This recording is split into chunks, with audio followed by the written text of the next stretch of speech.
Okay, we'll start the City of North St. Paul City Council Special meeting for October 26th. Jenny, if you could, nope, we'll do the roll after the Pledge of Allegiance. Sorry. Pledge allegiance to the flag of the United States of America and to the republic for which it stands, one nation, under God, indivisible, liberty and justice for all. Jenny, if you take the roll. Councilmember Thorson. Here. Councilmember Peterson. Here. Councilmember Wong. Here. Councilmember Cole. Here. Mayor Furlong. Here, quorum is present. Motion to adopt the agenda So moved. by Councilmember Peterson, Second. second by Councilmember Cole. Any discussion? Not all those in favor signify by saying aye. Aye. Opposed? Agenda is adopted. We do have a public hearing. I'll turn over to City Manager Frandl. Thank you, Mayor. The public hearing is the special assessment hearing for unpaid bills and authorizing the City of North St. Paul to certify to the County Auditor's Office all unpaid fees. Turn that over to you, Dan. Yes, Mayor, council members, this is an annual process to identify the unpaid utilities for the city of North St. Paul. This is the public hearing. After the public hearing, if it's approved, the residents who have outstanding balances have until November 29th to pay them without any interests. After that, they'll be certified to the Ramsey County to be put onto their property taxes for next year, on their property tax bill. I know a question that had come up in our last council member was, what are we doing as far as reaching individuals of diversity? I think in certain ways we haven't addressed that or done a very good job. But Carrie is currently looking at, it's called Civic Ready, which is a software tool that we could use that could have some great benefits for the city as far as communication, where a resident can go out and sign up to be a part of this communication tool, and it will allow them to do, I can't remember how many different languages that they can choose to be able to have communication given to them. It even has a GIS built into it where you could actually circle a certain jurisdiction and area in the city of North St. Paul, and communication would go out to just that area. Some of the applications that it could be used for would be for utility notices, can be used for our police department in notification for neighborhood watch. It could be utilized by our public works department for looking at giving notification to residents when they're going to be in certain areas, or when there's a utility outage or so forth. So it's something that we're vetting right now. The department heads will review it coming up in the upcoming weeks, and it'll be something that'll be brought and introduced to the city council. But to me, that's our vehicle to kind of start to do a better job on addressing and communication for the residents regarding their utility bills, more than we've done today. So with this, there's actually 4 resolutions.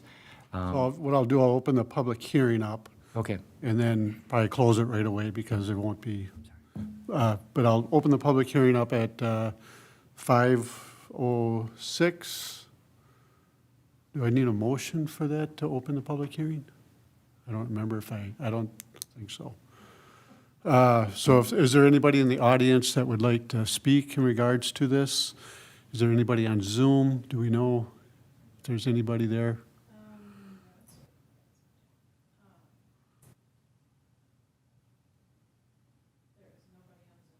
Okay.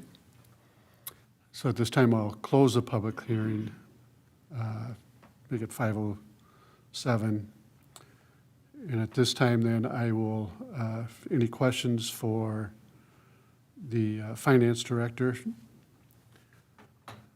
guess the question I have is, how come there's and it's probably trivial, but there's a difference in interest rates between a couple of different ones? One's at 6%, one's at 10%. 10%, yeah. And Is there a reason why there's a difference between? yeah, it is actually dictated by statute on the different type of utility that's there, what interest rate to charge. Okay, Yep. There is another difference this year. There's actually 4 resolutions because we are actually, we were asked by the city of Oakdale, who provides some water to the residents of North St. Paul that are delinquent. I think they have 2 properties to actually certify it for them because it'll go on to Ramsey County, because Ramsey County is the home auditor for North St. Paul versus Oakdale. It's kind of one of those crossovers. So there is a 4th resolution this year, which has not been done in the past. okay.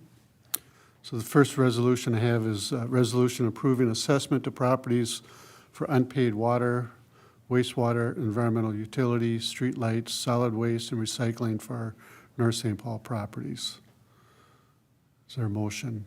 So moved. It's moved by Councilmember Thorson, Second. second by Councilmember Cole. Any discussion? If not, all those in favor signify by saying aye. Aye. Opposed, motion carries. Second one is the resolution approving assessment to properties for unpaid water, wastewater, environmental utility, and recycling for Maplewood properties. Is there a motion? Moved by Councilmember Peterson, Second. second by Councilmember Thorson. Any discussion? Not all those in favor signify by saying aye. Aye. Opposed? Motion carries. Third one is a resolution approving assessments to properties for 2020, 2021 nuisance abatements. Is there a motion? So moved. Moved by Councilmember Cole, Second. second by Councilmember Thorson. Any discussion? Not all those in favor signify by saying aye. Aye. Aye. Opposed? The motion carries. And the fourth one is resolution approving assessment of properties for unpaid water, wastewater, environmental utility, streetlights, solid waste, and recycling for North St. Paul properties billed by the city of Oakdale.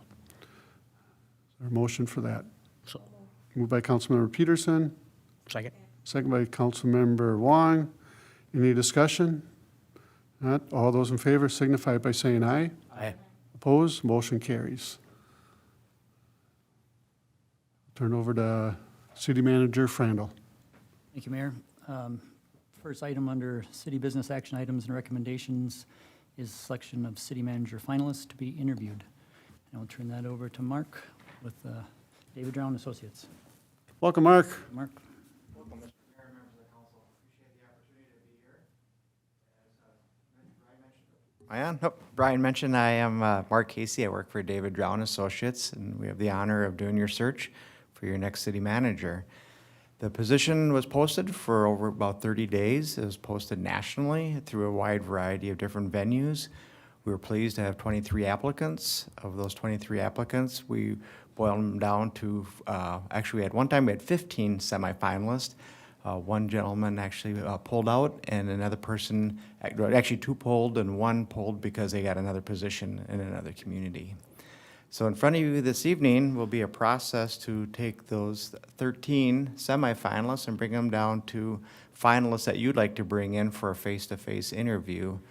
And something maybe if you can be thinking about this a little bit, first I'll be asking each of you to just give me your top 3 numbers, and then we'll just kind of add them up, and then we can have a discussion on who you'd like to bring in. But afterwards, would be also seeing when would be the earliest you'd be able to come in for an interview on November 17th, when we'll be doing the interviews. And maybe kind of thinking about that a little bit. Traditionally, with the interviews, we do it with the panel of the council, would be a 45-minute interview, and we do those on the hour. So kind of thinking about if you want 7 people to come in, and if you don't start at 7 o'clock at night, we'll be there till 2 in the morning. So we just got to kind of think about, in a sense, from a logistical standpoint, on how you'd like that day to go. Also, would be recommending some kind of a staff panel, and I'd be working with the interim city manager. We can kind of work the logistics out with that, and also a tour of the city too, maybe combined with a lunch or something like that. So after we get done with the selection, I'll always be asking for some input on how you'd like to see the interview day go. There's many ways of doing this. We would kind of recommend, once again, some kind of a full council interview, some kind of a staff one, and also with a tour. It seems to be a model that works very well. Something else, I have the mileage down for each one of your semifinalists. And something if you want to be thinking about too, when we get to that point in time, I can let you know where they'd be coming from those that you select, and if the council chooses or not to reimburse anything or not. Once again, there's nothing one way or the other. If you do have out-of-state folks coming in that you select, some communities will look at that. Traditionally, councils may give something forward for that, some kind of a stipend, but also want to make sure that that candidate has some kind of skin in the game, so you're not providing a free vacation in North St. Paul from somebody coming up also too. So it's well within your prerogative to do whatever you wish to do as a council, and other communities have been kind of all over the board.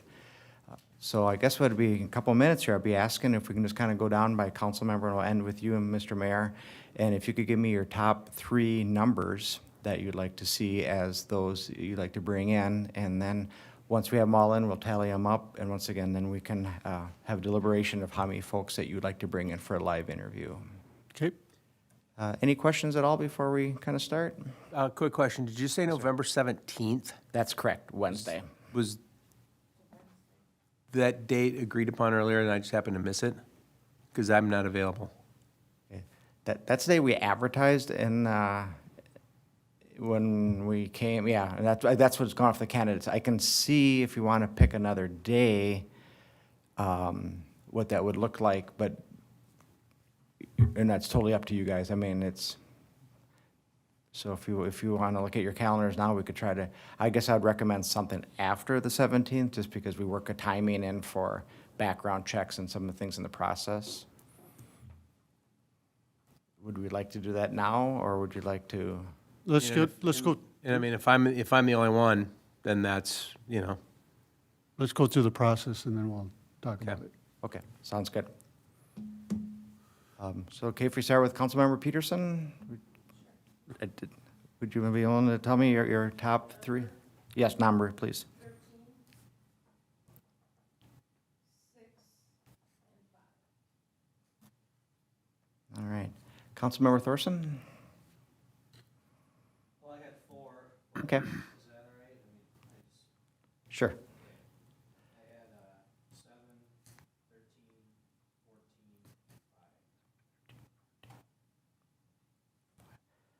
I guess I'll repeat these back to you, just want to make sure I get them right. So Councilmember Peterson, you had 13, 6, and 5? Okay. Councilmember Thorson, you had 14, 13, 7, and 5? Yep. Okay. Councilmember Wong? 11, 12, 4. So you had 12, 11, and 4. 11, 12, 4. Okay, perfect. Councilmember Cole? I had 11, 12, 7. Alrighty. And Mayor? I got 14, 12, and 11.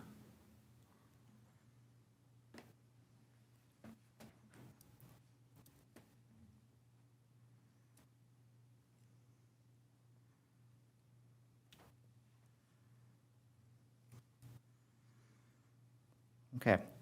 So one way we can do is we can start eliminating for right now, and if we need to go back, we can, but we could eliminate candidate number 4, had just 1 vote. And then candidate number 6, who also had 1 vote. And then we have 2 with 3 votes, number 12 and number 11. And then we had 4 candidates with 2 votes, number 14. One way we could also look at this, I just thought of this now with Councilmember Thorson with 4, does anybody else have a 4th candidate you'd like to add into the mix? That would make it maybe a little bit more, if folks had a 4th person. Would that be something? Okay.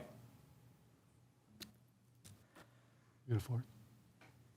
Okay, so right now we would have 1, 2, 3, 4, 5, 6, if you wanted to bring 6 in for a live interview. Otherwise, we could whittle that down.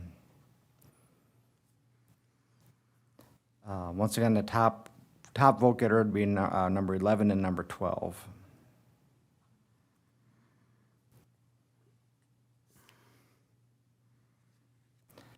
So what are the numbers? 11, 12, So yeah, we had 11 and 12 had 3 votes each. And then candidate 14 and 13, 7 and 2, 5. 5, sorry, 5 had 2. see, I don't see 2 on here. Yeah, I'm sorry. So I'll repeat that again. So candidates 14, 13, 7, and 5 all had 2 votes.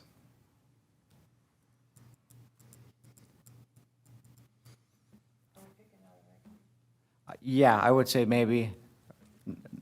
Now, what I've done this in the past would be is if those were the only, if you could only vote for candidates 14, 13, 12, 11, 7, and 5, if those are the only candidates you can choose, okay? And then you'd pick your top 3 from that. Does that make sense? So if you just kind of cross off, so right now we'd cross off number 9, cross off number 8, cross off number 6, cross off number 4, cross off number 3, cross off number 2, cross off number 1. So to repeat then, you would have 14, 13, 12, 11, 10, 7, And no. 10's Ten's not, crossed. I'm sorry. 14, 13, 12, 11, 7, and 5. Of those 6 candidates, I'll ask you again if you want to tell me what your top 3 would be. Are we all on the same page? Mm-hmm. Okay, do you need a little bit of time before I ask? Or does anybody have theirs ready right now? I do. Is that Councilmember Cole? You said that? Yes. Okay, sure. 11, 7, 11, 12. Okay, second.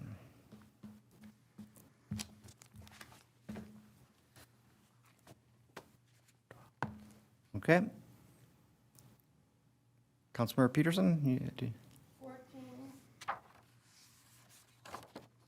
5, and 7. No, 7 wasn't. I'm sorry? 7, Yeah, you said, yeah, 7 was one of them. yeah. Okay. All righty. Councilmember Thurston, you have your 3? I guess it'd be 14, 13, and 5.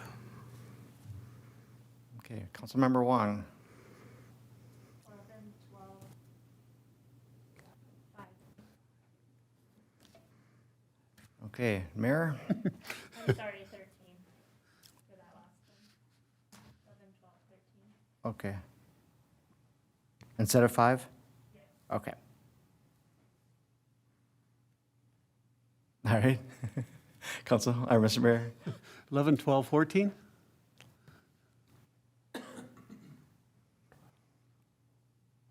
All right, so we're not any closer than we were before. So basically, for 3 votes, we had 14, 12, 11. Those 3 had 3 votes. And then 2 votes were given to 13, 7, and 5. So it's clear that we have what I see that clear for the top 3. Now, the question would be is if you want to bring in, so the top 3 clear ones would be 14, 12, and 11. Now, the question would be is if council, if you want to bring in a 4th candidate or 5th or 6th. It's whatever within whatever you'd like to do. I mean, I don't see a reason why 6 candidates, we wouldn't be able to look at them. To me, more the better, not more, but, you know, if we're all kind of thinking on the same page, 6, I think, would be okay. Yeah, I'm comfortable with 6. Okay. Okay. I'd Councilmember bring Wong? in 3. You want to bring in 3? I was leaning maybe more towards 4 or 5. I don't, yeah. So the top 3 right now are 11, 12, and 14, correct? So why don't we ask if this will work or not? 13, 7, and 5, each council member, what they would choose between 13, 7, and 5? Sure. Does that sound fair? And they'll give us 4?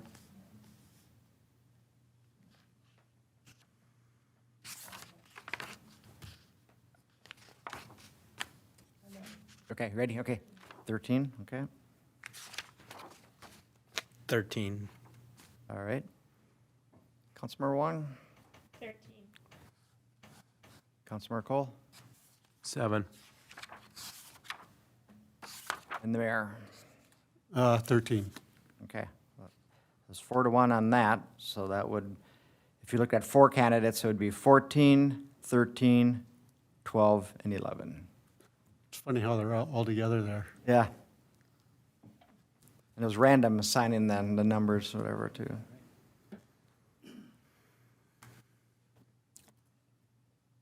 Okay. Well, can I ask a question of the council? Please. So is the hesitancy to go from 6, is it just a time constraint, doing it all in one day at 45 minutes? Is that the issue that people have without wanting to interview 6 candidates? Okay. And then Councilmember Cole has a conflict on the 17th. So I guess my question would be, is there any way we could split it up into 2 days? Or is it just you want to do all the interviews in one day? We can do whatever your wishes are for dates. The only thing I mentioned before, which is not insurmountable, was that what was posted in the, but it's a little premature to somebody take that day off if they know they're not going to be. It's more critical once we set the date than it is. Because my concern is that, this, as we've seen, people are actively seeking employment, and we've had 2 drop off. So if we limit ourselves to 3 in between now and the 17th, I mean, it's a couple weeks away, or it could be farther away if we're trying to, reschedule. What's the likelihood that 1 or 2 of those final 3 could potentially drop out, and then we're having to, so I just think, in my opinion, if there's a hesitancy because of time, which I would agree, 6 can make for a long day of interviews, if we were to split it up into 2 days and do 3 a day, because then, it seems like we're covering our bases. And I am of the opinion with the mayor that interviewing a little more here at the final stage is probably better. But that's just my opinion, so. Mr. Mayor, members of council, in the past, we've had candidates drop out as you work your way through the process between this point in time and the final interview. It has happened. May I offer, if the council is available, would they be open to starting like at 1 or 2 in the afternoon? And then we would be able, if it was 6 hours worth of interviewing, in a sense, and then we'd do the stuff earlier in the day with the staff interview and the tour. I mean, it makes kind of a long day, but it is nice to kind of, if we can button it up in just one day. So you're saying staff and council would be the same day? Correct. But if we could, probably the biggest issue would be your availability to come during the middle of the day. And I'm not for sure if that's even a possibility realm for, if the council would be able to start interviews like at 2 o'clock in the afternoon or something. And then that would bring you into, 8 o'clock, or start at noon and you're done at 6, or. I want to be respectful of Absolutely. council members' time, because I know they all work now, And by all means, we can do it in 2 afternoons too, whatever. That's. if we add one, we could add one more, that'd be 5. pick between 7 and candidate number 7 and candidate 5. That would give us 5 candidates. I don't know if I want to do 2 days, only because it's 2 days of time for council members. I know their jobs are. Councilmember Cole, is there a day that works? I'm wide open the 18th. I'm looking to see if I can make myself available late afternoon of the 17th. I just sent a note. The 18th, I am open. I'm also, You got what? League of Minnesota Cities, our board meeting. On the 18th. Well, all due respect to everything else that's going on, this is a pretty important decision we're gonna be making. So I think, you know, Then I'll take off It- then, that's fine. 17th works for me good, but whatever you want to do, I'll be there. Councilmember Juan? I am available the afternoon of the 17th and all of the 18th at this point, So the 18th, if needed. 18th, I'm available on the 18th. 18th will work. 18th works for me. Let's do the 18th.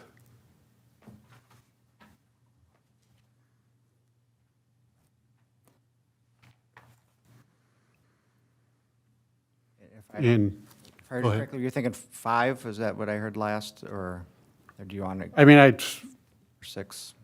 4 fine with me, but if we want to add another one, that's up to the council. Either way, I know Cole wants 3. Councilmember Wong, are you okay with adding one more? Or are you, I'm okay with that. Councilmember, good with 4 or adding one more? With 4? I'm happy to add one more. Okay. I'll roll with the flow. I just don't, Yep. sometimes too many is too many. So between 7 and 5, why don't we go ahead and ask council members for one of those 2? 5, is that what you said? Okay. Councilmember Thurston, Boy. you want to think about it and come back? Yeah, Councilmember Wong? If you could come back to me. please. Absolutely. Councilmember Cole? Those were mine. They were. 7. Hang on, no. Yes. Look at my notes.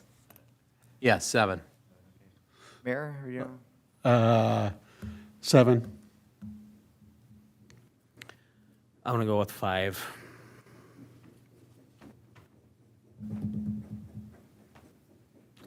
Oh, it's split, isn't it? Drum roll over here.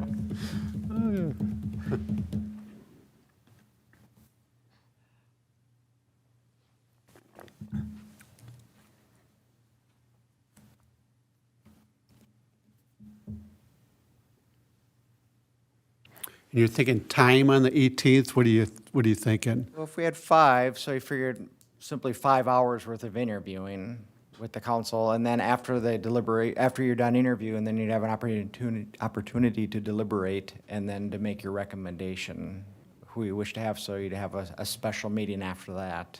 But you're also holding in the morning probably with the, Or late morning or something like that. with the, With the staff, and With the the staff staff. traditionally is it's about a half-hour interview that we do with the staff. okay, and they get a tour. Yep. They probably want a break at some point, so maybe around 4 o'clock for us? To start or to end? What's that? Was that 4 o'clock to start or to end? Start, Okay. Would it be possible to go any earlier than that? 3 o'clock? I can meet any time in the day. I Okay. mean, if it 3 o'clock? earlier is fine. I mean, again, this is a pretty important thing, so can make it work whenever. Yeah, Thursday I can make myself whenever we're available. We want to make it work. I just appreciate the flexibility for the 17th. Councilmember Wong, when's the earliest you could meet? On the 18th, anytime. Okay.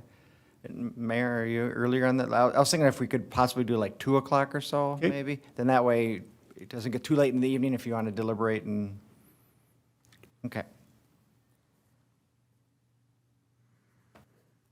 Let's do 2, So we're 2 at, o'clock.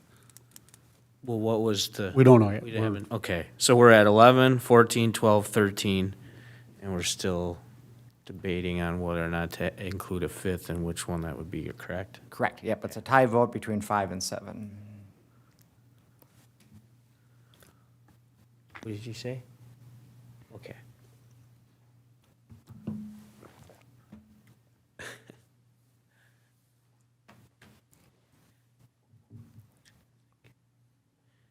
While we're waiting, I got a question for you. So you say 45 minutes, roughly. Yep.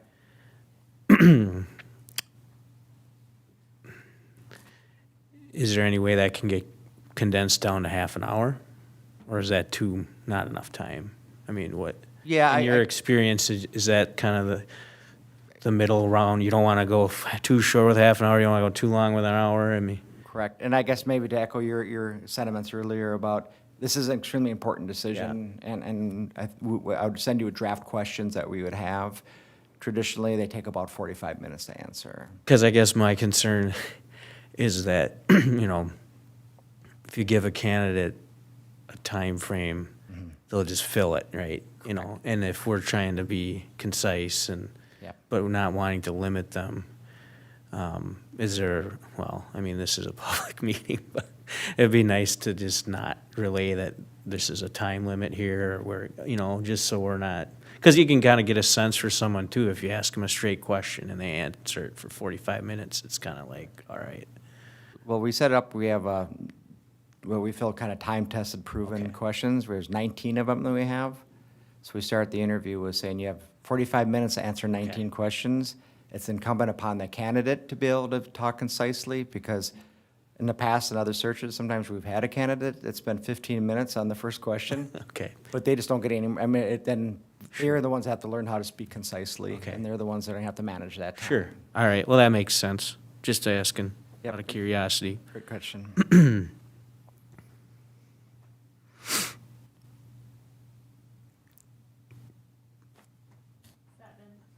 7? Okay. All righty. So we're all on the same page. The picks are 7, 11, 12, 13, 14.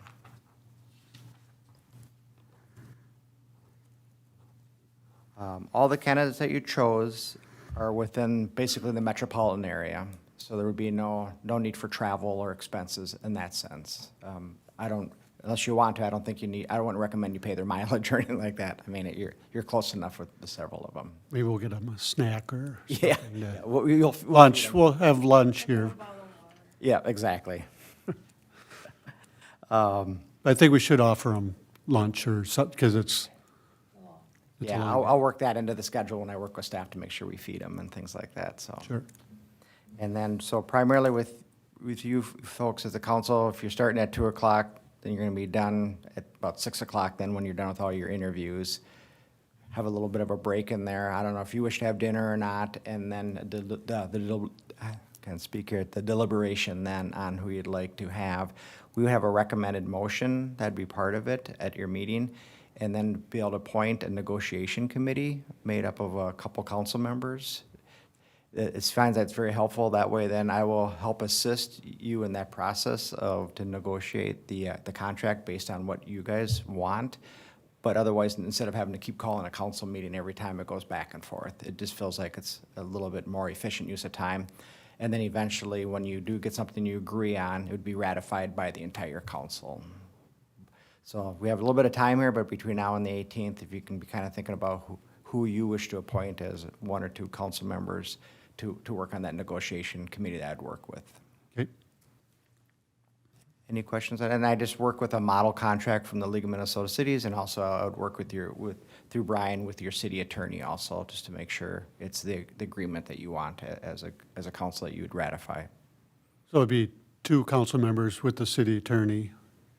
Yeah, whatever level you want the city attorney involved with, absolutely, whatever, I'll go on your lead on that. But primarily, it's just once you decide what you'd like, the main topics would be, you know, the salary, where they'd be in your accrual, anything like that, you know, whatever else that you would have that you deem is appropriate to have in that contract. Some cities have, and I can't remember what yours is right now, of a car allowance, or they just do the IRS, or, there's different pieces in there. So we just use a boilerplate from the league, and then whatever else you'd like to have, and then make sure it meets your city attorney's approval too. Okay. It depends on the candidate, who that candidate is. Absolutely, So- absolutely, yep. Okay? All righty, any other questions at all? Any other questions for Mark? So what I will do is I will contact everybody this evening to let them know who's in and who's out. And then, just so you know, the next step for these candidates, now they'll be public, their names, since the finalists are considered public information. I'll be sending information on their bios. Also, I'll be sending you, Don, we get closer draft questions for both the staff. I work with the staff on their draft questions. We have an interview guide of kind of questions you can and cannot ask, just to make sure everybody's kind of following the appropriate protocol for that. Then the candidates will do an intellectual profile and get a chance to see a little bit on some of their cognitive reasoning skills in some of those arenas. And then also, we'll be doing a very extensive background check that we use a third party called America Data Bank that searches everything from credit history, all that stuff. The candidates will sign release forms for that. And then I'll do reference checking, and then the candidates also sign release forms for those also. So those will be sent out tomorrow. So we're just kind of working, I'll just keep you informed in the process here, but now we'll be back to the candidates to start doing their information and their searching that they'll be doing. Okay, good.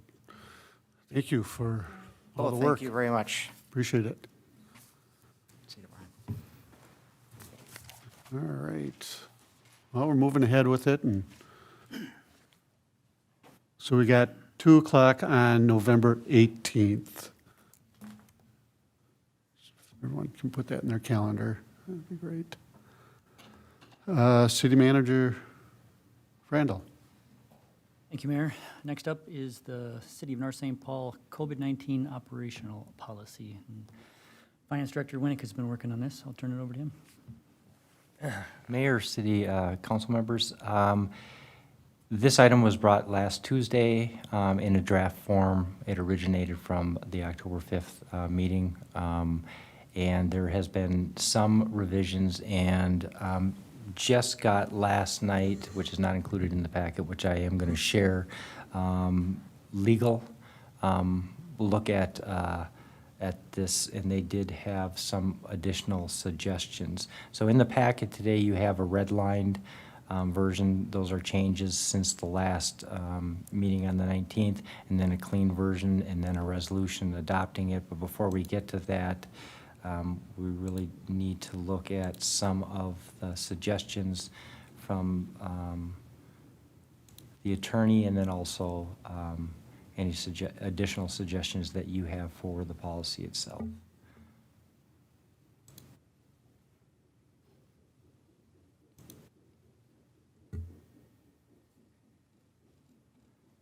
And they really come down to the section that's on the pandemic leave section onto it.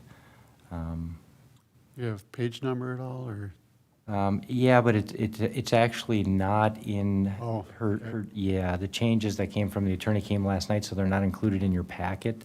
So I don't know if you can see this very well. I can kind of read some of the suggested changes. So,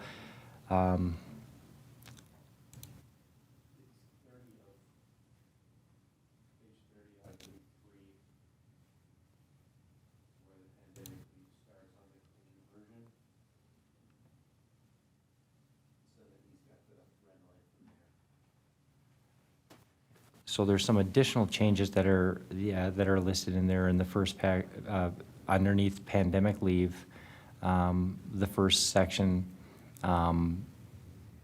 additional changes to it are to include that it can, that it can be eliminated anytime by council action has been added. And then took out the employees hired prior to the January 1st, and then employees hired after January 1st. The comment that the attorney is saying in this section is that it's kind of confusing. the intent behind kind of defining that was the intent was to, last year when the 80-hour balance was put on for employees, whoever used their balance up would get no additional time. And whoever had any balance left of their 80 would be entitled to use that moving forward for the pandemic. And then any new employee who wasn't hired prior to last year when it sunsetted at the end of 2020 would be given a balance of 80 hours. That was the intent of how this was written. How the attorney is changing it no longer conveys that same message. So to me, it may be a little bit confusing. However, I wouldn't change the employees hired prior to and after for that 80-hour bank, if that's the intention that we want to utilize for the bank for the employees. But I would add on by city council action.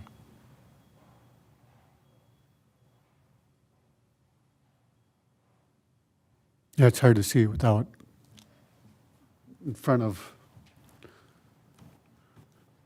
You gonna read it to us? So it would read, this leave will not be paid out if any employee terminates employment before the leave is utilized and can be eliminated at any time by city council action. I agree with that. The red halfway up, yeah. How it had read was employees hired prior to January 1st, 2021 may utilize any remaining balance. Employees hired after January 1st, 2021 will be eligible for 80 hours of bank leave time prorated for regular part-time employees for sick use. The attorney is saying get rid of a lot of that language of the employees hired and prior, and basically to simplify and say everybody gets an additional 80 hours, has an 80-hour bank starting now.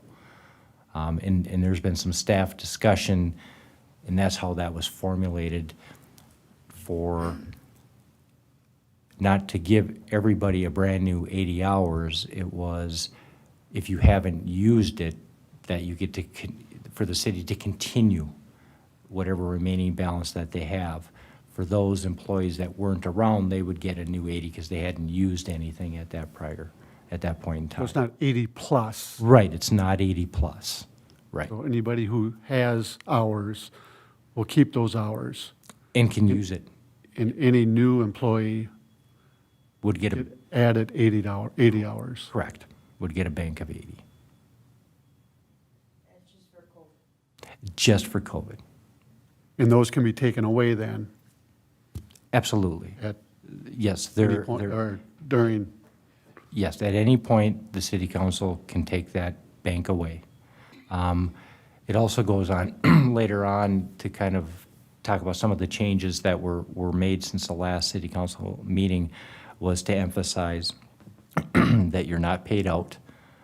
So if you were to leave employment, you're not entitled to what's remaining of those 80 hours and being compensated for that.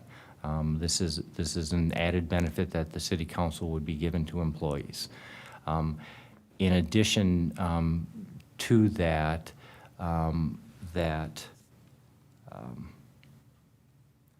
in later on here in kind of the sections here is that this would go into effect October 1st of 2021. So there's a little bit of a retro part of that.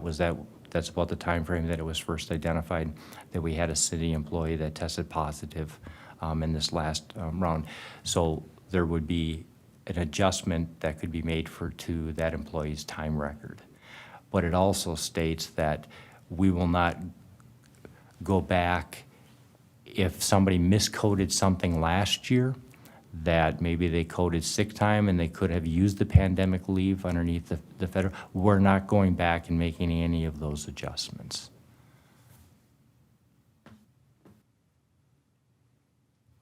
So it's really to take your balance if you're an existing employee and allow you to use that moving forward. If you're a new employee, to give you the 80 balance like all the other employees had. And we would put it to go back into effect on October 1st.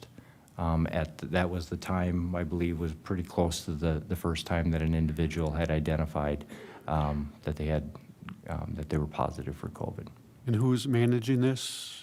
Is it Jenny, or who's managing the time? The time will be managed through the payroll system. Obviously, supervisors have to approve of the use of that time based upon the policy. And then we'll run reports to make sure that no one's, that they haven't being exhausted used their for the 80. purpose of Absolutely, yep. Councilmember Thorson. So basically, to just summarize this into layman's terms, because the federal government extended this 80-hour COVID sick pay, and now that's since expired, we're considering extending that for those who haven't used it, correct? Yes, that's correct. Okay. And I don't necessarily have a problem with that. I do have an issue with this open-ended time frame. I mean, I think, the emergency declaration lasted well over a year, and typically those are only supposed to last 3 days. So, this open-endedness to this is a concern to me. But, it'd be nice to see these attorney comments too, and they're not present. I don't know when. Are they on Zoom? It's hard to read that screen. So I can read the comments on that one section. Like I had said, that it was that they thought that it was a little confusing, that upper part, that was a little confusing. Asked the question, do employees still have access to the 80 hours of federal COVID leave that expired on December 31st, 2020? The answer would be yes, they would have. That's what we're suggesting here. Then they go on, if no, then how do employees access a remaining balance for a leave if this policy is retroactive? It's not going to be retroactive. We're just allowing the extension of the use of the balance. And then the comment is, do we have a concern that somebody who had a COVID-related absence in 2020 and used all of their 80-hour leave is going to use it again for another COVID-related problem? That wouldn't exist on how this was written because they've exhausted their 80 hours. They're not getting an additional 80 hours. Another comment right there, when we look at must be used by employees illness only, they're suggesting, and I believe Councilmember Thorson, you had suggested this too, and so we can adopt this, is to simplify, instead of saying must be used for employee illness only employees, we can insert onto there that you're subject to a federal, state, or local quarantine or isolation order related to COVID-19, and you have been advised by a healthcare provider to self-quarantine due to concerns related to COVID-19. And so we can insert that language into this. And then on the October 1st date, she's just making the comment there of, do you mean November 1st? And no, we want to go back. We do want it to be retro, going back at the point where this was first identified. And then we shortly thereafter came to the first city council on the 5th, and then again on the 19th. And then the other bigger component for conversation,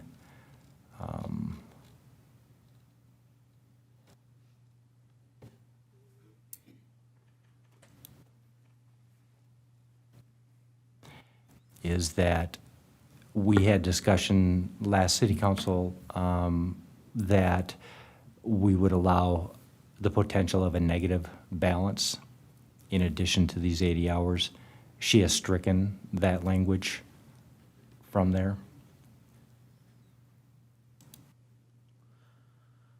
I guess that's what's confusing to me, because it seems like you're looking at something that's got the city attorney's comments and then they're striking things, but I don't know if that's reflected in what we're seeing here. It's not. Okay. That's why, So that's where I'm like, I don't. yeah, it's really- it's very confusing, and that's where, because their comments, I had sent them out last week, their comments finally came back last night. Okay.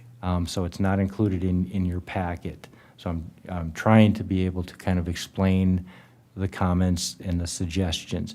And if the city council's okay, I'm okay with striking out a negative balance at this point in time, and that's something that can be discussed further. I do believe there is an urgency to set some sort of policy because we've already had a number of cases that have been identified. And I don't want the negative balance to hold it up at this point. That's something that can be added at a future time. But I think it's very generous from the city, and I think it reflects the importance that the city council has shown on employees and that they truly are an asset to the city, and to making a policy of basically reinstating that 80 hours is I think in the right direction. And I think it's needed now, and going back to that October 1st, to when the first event was brought to the attention of the city, I think is warranted.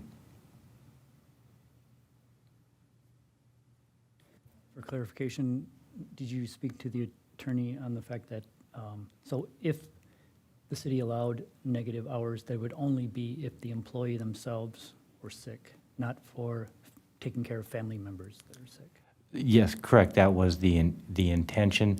However, part of her comment is that, she recommends getting rid of the negative balance and just giving all employees, the 80-hour COVID negative balance may raise issues that would need to be addressed through our collective bargaining agreements, which I agree, and which would take more time to be able to fully vet out. So that's where I'm very comfortable in taking that 80 hours at this time. That's something that could be looked at into the future, and again, the policy can be updated by the city council if that becomes a need or a bigger issue for the city in the future. So take that out. To take that out, yeah. It'd be nice to have something in front of us. But we don't. Councilmember Cole. Define negative hours. Negative hours would mean, and how this policy is written, that you would have gone through your 80 hours of COVID pandemic leave time. You do not have enough sick time accumulated, and you start to go negative.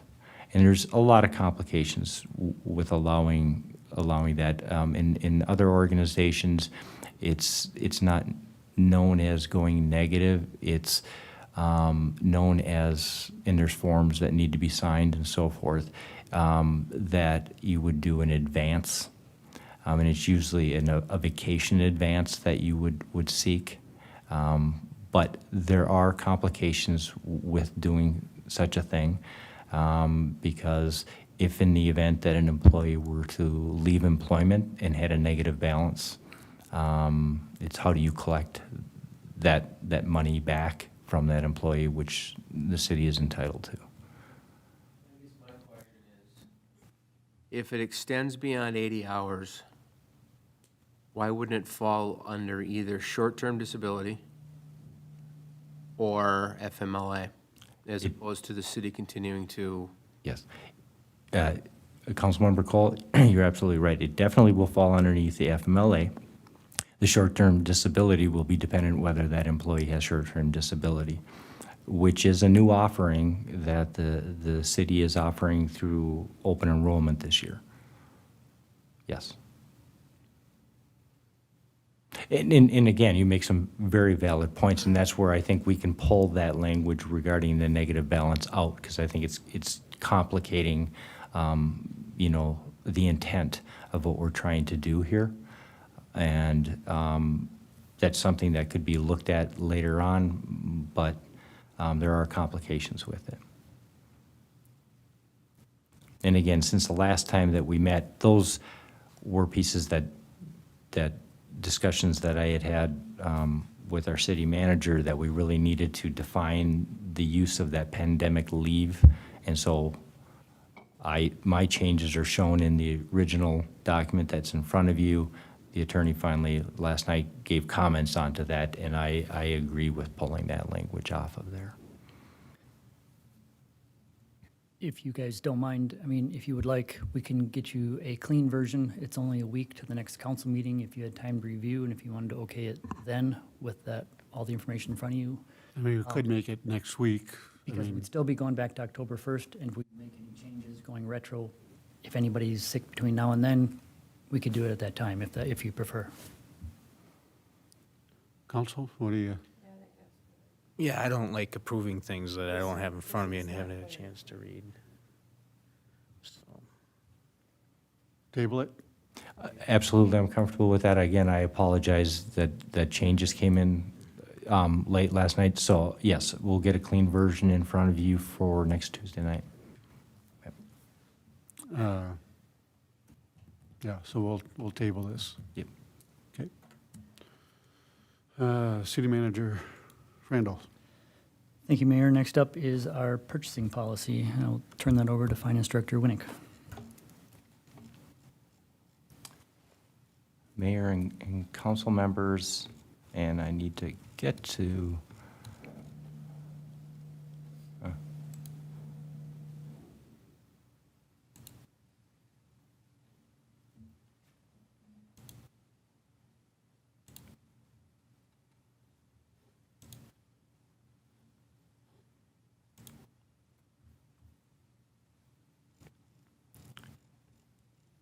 The policy that's in front of you, again, was shared with you last Tuesday.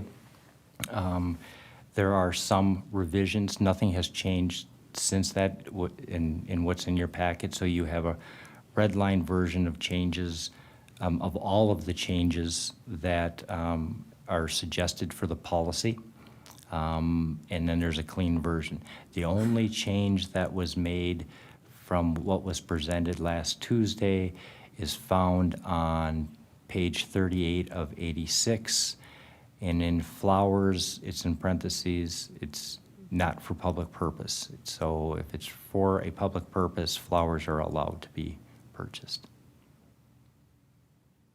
as one of the prohibited expenditures.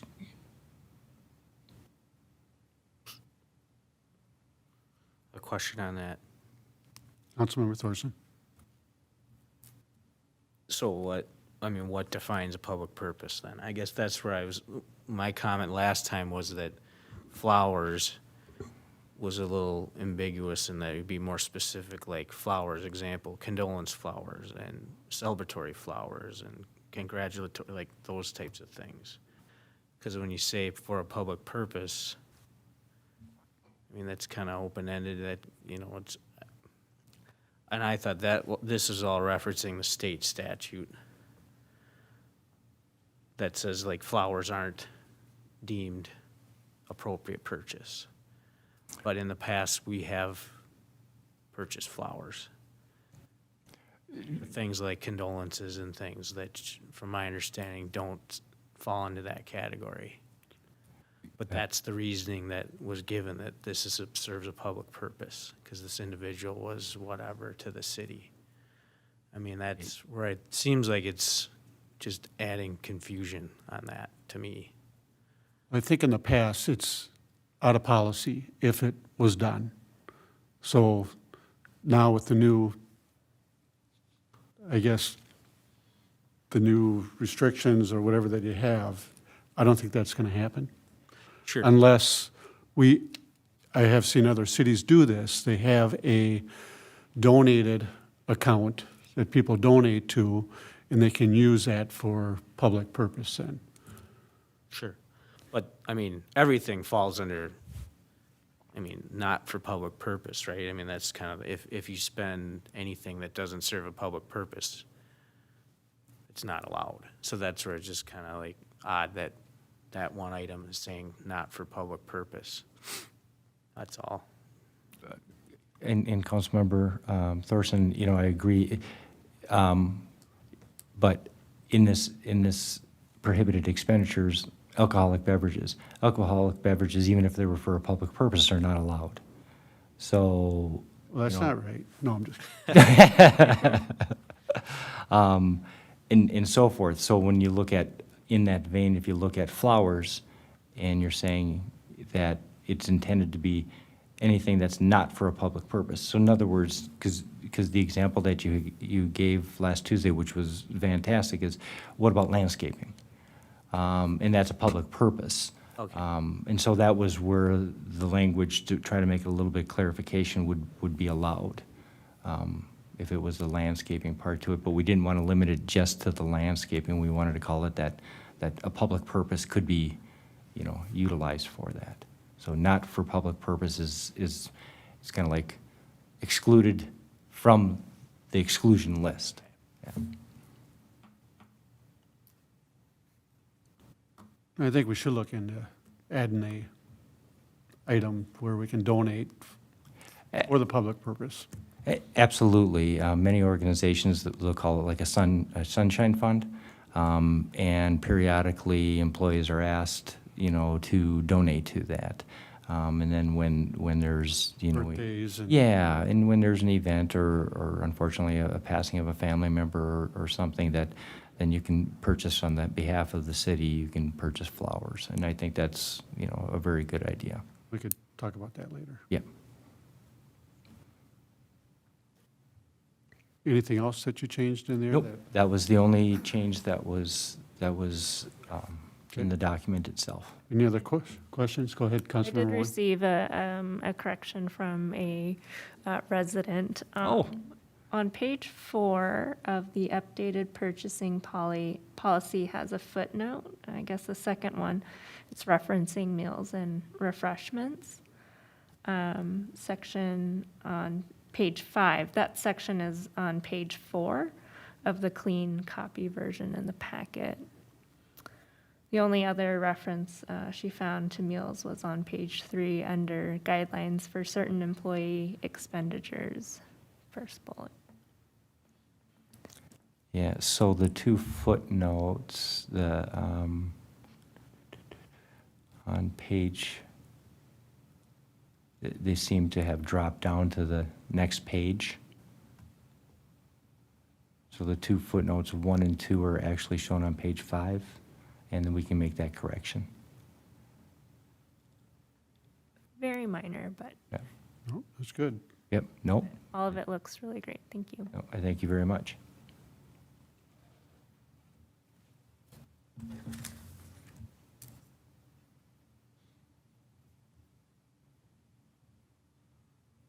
Okay, any other questions for Finance Director? If not, motion to approve the purchasing policy with changes noted. So moved. Moved by Councilmember Thorson, Second. second by Councilmember Wong. Any discussion? If not, all those in favor signify by saying aye. Aye. Opposed, motion carries. City Manager Frandl. Thank you, Mayor. The last item on the city business action item is the 2022 budget discussion. And I'll turn that over to Finance Director Winnick.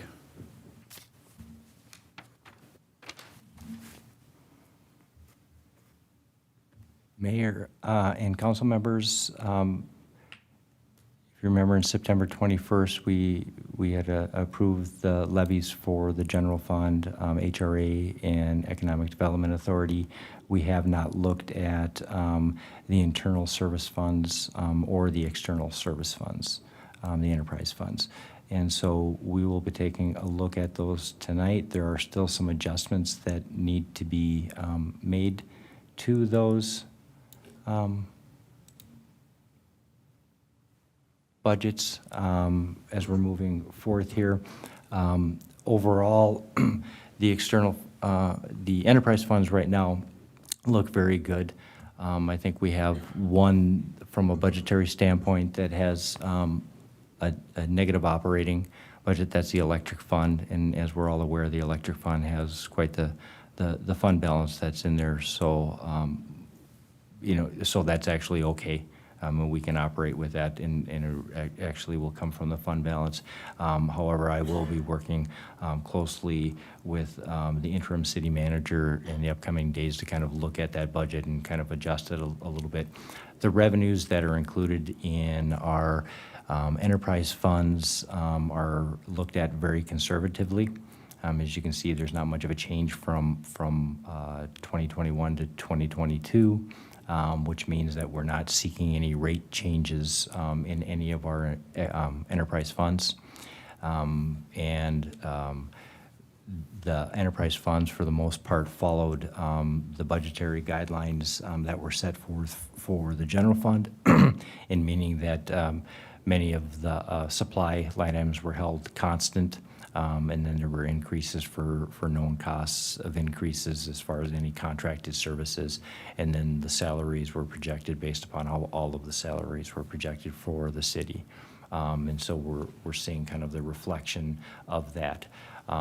And so we can kind of look right now just at overall on the enterprise funds, revenues will exceed the expenses collectively as the whole group by $578,000. In the electric fund itself, I have presented tables here because you can actually see if you click on the expand all, you can actually see line item by line item with comparisons from 2016 all the way through the budget numbers of 2022. And both revenues and expenditures, and you'll see that for each and every one of the enterprise funds and the internal service funds. In addition, I believe Deputy Clerk had sent out today a line item spreadsheet or line item for each and every one. That will be the format that we will use moving forward. This OpenGov that we're utilizing for transparency has some complications. It's not that easy to actually print out line items. You can show it in this type of a format. I did come up with a way that I can download the information, and so I made an Excel spreadsheet format that I can cut and paste and get it to populate all of the line items. So that will be done for all of the general fund, for all of our budgets. So this was the first look at seeing those line items for the enterprise and the internal service funds. Good news, I think overall, I think it's a clear reflection that the rates are good right now for our enterprise funds, which means that there isn't a need at this point in time going into the 2022 that we need to do any rate increases. And so I think that's a very encouraging sign, especially in the light that we did have a levy increase for the 2022. If there's specific information after I kind of do a high-level discussion on the enterprise fund, we definitely will look into it. On the internal service funds, they're all pretty much set. You will see, I think there's an exception of one of them has a slight negative balance. In other words, revenues are less than the expenditures. The rest of them are very good. All of the numbers tie out to what's in as internal service funds. Those charges go to other various departments within the city.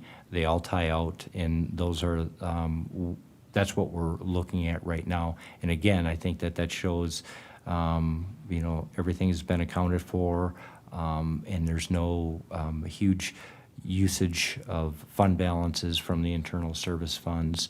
In addition, in 2021, there actually was a transfer of $150,000 to basically make the mechanic fund, which was carrying a negative fund balance, to be positive. That's no longer needed going into 2022, and they do have a positive balance as we move forward. So again, I think at a very high level, our enterprise funds, our internal service funds look very, very good. In addition, to kind of remind everyone, we're still waiting on, which hopefully we get here shortly, the tool that Baker Tilly is helping us with, which will actually take each and every one of our budgets and extend it out for a 10-year period so we can take more of a holistic look for planning, no different than what we did with the CIP for the first time in looking at 10-year look. So as of right now, I think everything is looking very good. I think it's the keynotes to it are that we're not looking at any fee increases, and that we're not using much fund balance, and I believe on the electric, which is using a fund balance, that'll be corrected as the interim city manager and myself have more of a discussion on those line items in that budget. Any specific questions or anything you want to look at in more depth? Any questions for Finance Director? Councilmember Thorson? Yeah, I just was curious.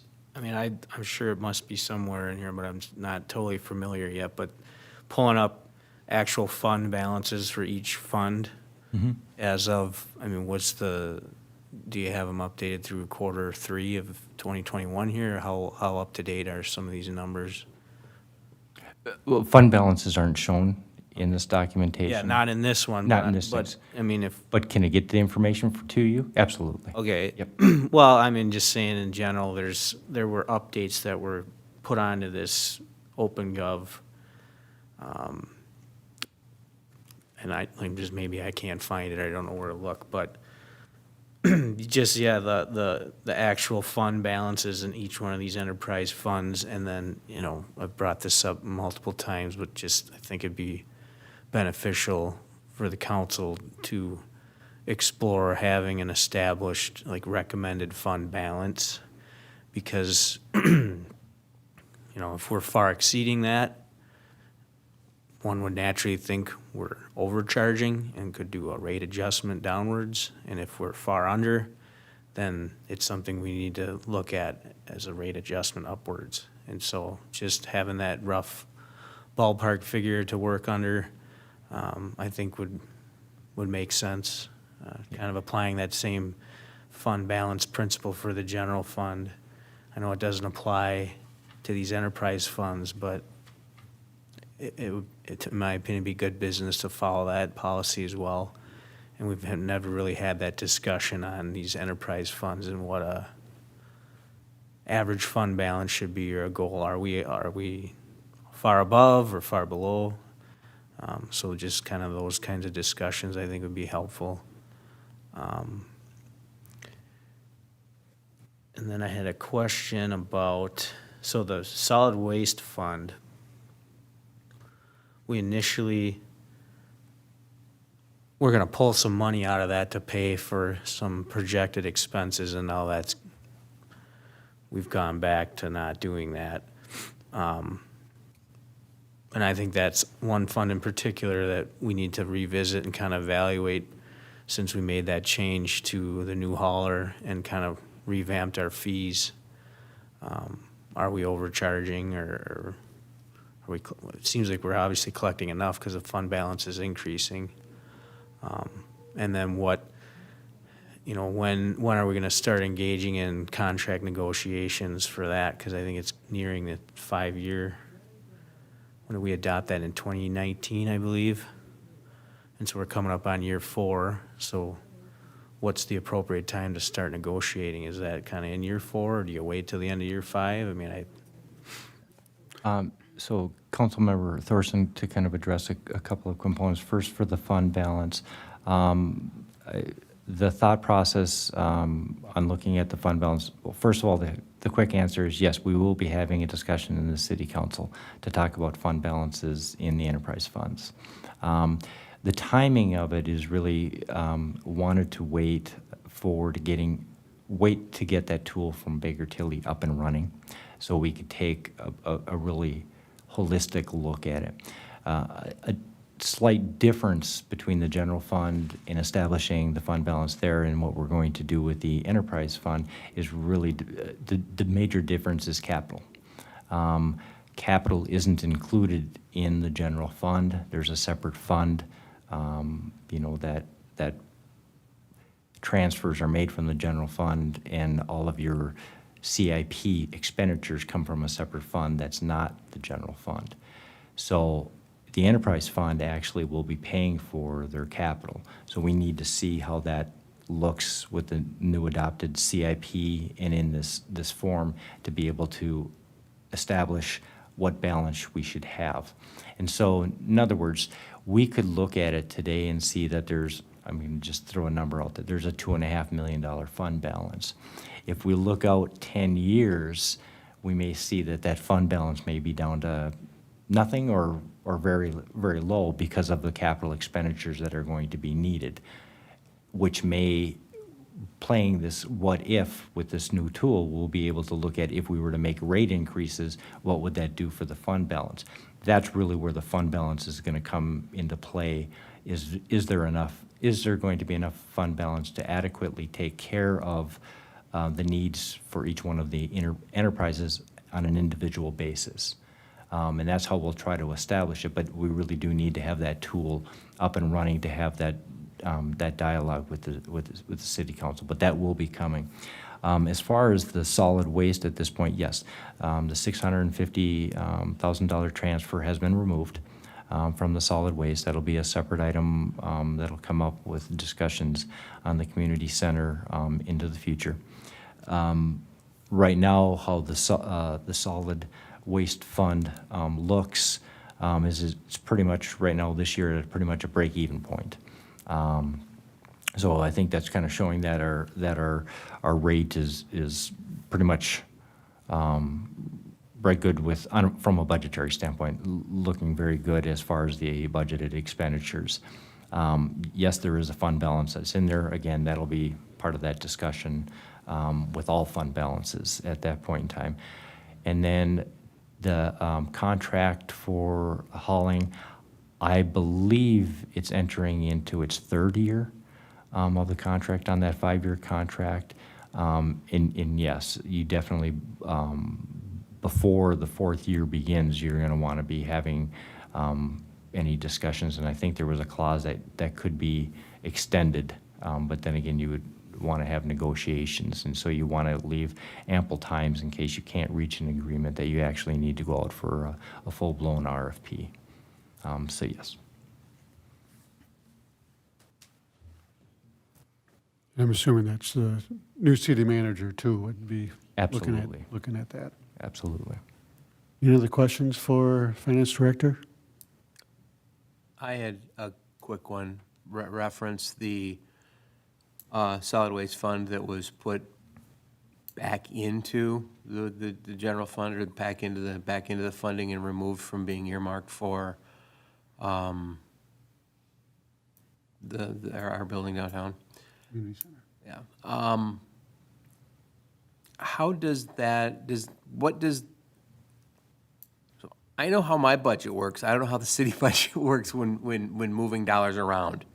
So we recognize that if we move forward with the building, that there are expenditures that are gonna need to be done. So removing that funding that's earmarked, what does that do to funds downstream to be able to do improvements? The funds in the solid waste, the fund balance still remains to where it's at. It's just, the 650 has been replenished. Or in other words, from a budgetary standpoint, it's not being taken out. The city council can make the decision to still use that $650,000 and transfer it there. The last city council meeting, it was staff's recommendation to pull that out. We're looking at doing a complete facility assessment and then bringing that information forth to the city council. It's staff's belief that that $650,000 that was identified for a number of items is not going to be enough. And so we wanted to make sure that we had the correct information. And then part of that, when we bring the information back forth to the city council for their review and any action, we'll also be making recommendations for where the funding sources would come from. And yes, the solid waste could still be on the table for potential funding of that. So thank you. Yep. Any other questions for Finance Director? If not, City Manager Frandl, anything? Nothing further, Your Honor. Any updates? Do we have cement being poured? It was supposed to have been starting to get poured today, actually, so, and I have not driven by there yet, so unfortunately, I can't give you that update. They got the forms down. Excellent, I did see the forms down, so that's good. good. If not, motion to adjourn. Moved by Councilmember Peterson, Second? second by Councilmember Thorson. Any discussion? If not, all those in favor signify by saying aye. Opposed?